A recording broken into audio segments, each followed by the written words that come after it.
ఇది చూస్తున్నాం మనం. ఇది ఒక డబల్ రోడ్కు ఒక చిన్న బిట్ వచ్చిందండి. 10 గుంటల సైట్ ఇది. ఇది నంగనూరు మండలికి దగ్గరలో ఉంటుంది సైట్. ఇది చిన్న బిట్ అండి, 10 గుంటల సైట్ ఇది. దీని చుట్టూ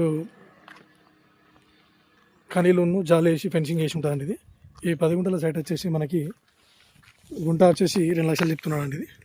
ఇది నంగనూరు మండలికి దగ్గరలో ఉంటుంది. నంగనూరు మండలికి ఎగ్జాక్ట్లీ ఇది ఒక 5 కిలోమీటర్ దూరంలో ఉంటుందండి సైట్ ఇది. అదేవిధంగా మనకి ఇది సిద్దిపేటకి వచ్చేసి ఒక 25 కిలోమీటర్స్ దూరంలో ఉంటుందండి. ఇది మనకి ఇది చేరేలకు వచ్చేసి కూడా ఒక 22 కిలోమీటర్స్ దూరంలో ఉంటుందండి ఇది సైట్. ఇది మనకు షామీర్పేటకి వచ్చేసి 90 కిలోమీటర్స్ దూరంలో ఉంటుందండి. డబల్ రోడ్ బీట్ అండి. ఇది డబల్ రోడ్ బీటు సైట్ బాగుంటుందండి. చిన్న ఫామ్ హౌస్ పర్పస్లో చాలా బాగుంటుందండి. తక్కువ బడ్జెట్లో కావాలన్న వాళ్ళకి చిన్న బిట్ అండి, 10 గుంటల సైట్ అండి. ఇది కొంచెం నెగోషియబుల్ అండి. ఇది డబల్ రోడ్ బీట్. ఇది షామీర్పేటకి మనకి 90 కిలోమీటర్స్ దూరంలో ఉంటుందండి. ఇది